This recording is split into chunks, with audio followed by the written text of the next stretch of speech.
ভারতকে পাশ কাটিয়ে নতুন দক্ষিণ এশীয় জোট গঠনের ইঙ্গিত দিচ্ছে পাকিস্তান। চীন, বাংলাদেশ, পাকিস্তানের ত্রিপক্ষীয় উদ্যোগকে আরো বড় আকারে দেখতে চায় ইসলামাবাদ। তবে কি ভারত ছাড়া দক্ষিণ এশিয়ায় নতুন কোনো আঞ্চলিক ব্লক জন্ম নিতে যাচ্ছে? আর এই টানাটানির মাঝে ঢাকার অবস্থান কি হবে? এসব প্রশ্ন এখন জোরালো হচ্ছে। ভারতকে বাদ দেওয়ার জন্য দক্ষিণ এশিয়ায় নতুন ব্লক খুঁজছে পাকিস্তান, এই শিরোনামে খবর প্রকাশ করেছে কাতার ভিত্তিক সংবাদ মাধ্যম আল জাজিরা।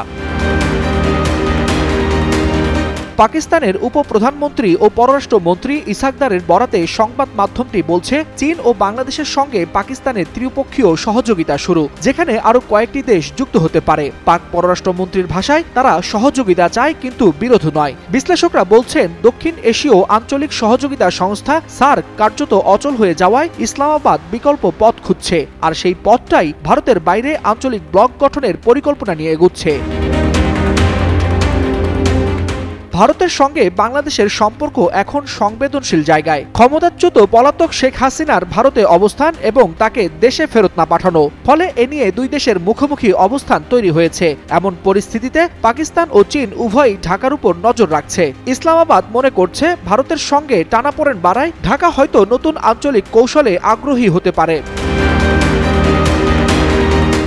2016 সালে ইসলামাবাদের সার্ক সম্মেলন বাতিল হওয়ার পর থেকেই সংস্থাটি কার্যত থেমে আছে। ভারত পাকিস্তান বৈরিতায় সংস্থাটির আঞ্চলিক বাণিজ্য, যোগাযোগ সবই ঝিমিয়ে পড়েছে। বিশেষজ্ঞদের মতে, দক্ষিণ এশিয়ার বাণিজ্য বিশ্বের মধ্যে সবচেয়ে কম, আর এর পরিমাণ মাত্র 5%। তাই দেশগুলো এখন ছোট ও কার্যকর চুক্তির দিকে ঝুঁকছে। তারই ধারাবাহিকতায় পাকিস্তান নতুন ব্লকের কথা ভাবছে বলে মনে করছেন বিশ্লেষকরা। বিশ্লেষকদের মতে, নতুন ব্লক গঠিত হলে ভারতের কাছে এটি স্পষ্ট বার্তা, দক্ষিণ এশিয়ায় প্রভাব ভাগ হচ্ছে। আবার চীন পাকিস্তান মিলে বাংলাদেশকে কাছে টানতে চাইলে তা দিল্লির সঙ্গে ঢাকার সম্পর্কে আরো দূরত্ব তৈরি করতে পারে। তাই প্রশ্ন উঠছে, ঢাকা কি এই নতুন ব্লকে যাবে, নাকি ভারতের সঙ্গে কূটনৈতিক ঝুঁকি এড়াতে দূরত্ব বজায় রাখবে? নতুন এই জোট নিয়ে আলোচনা এখনো প্রাথমিক পর্যায়ে, কিন্তু দক্ষিণ এশিয়ায় ভূরাজনীতির পাল্লা যে নতুনভাবে ওজন করা হচ্ছে তা এখন স্পষ্ট। এমন বাস্তবতায় প্রশ্ন উঠছে, বাংলাদেশ কোন দিকে এগোবে? নতুন জোটের সম্ভাবনা কি সুযোগ আনবে, নাকি বড় কোনো কূটনৈতিক ঝুঁকি তৈরি করবে? এ নিয়ে চলছে নতুন জল্পনা। ওয়ালিউল হাসানাত, যুগান্তর নিউজ।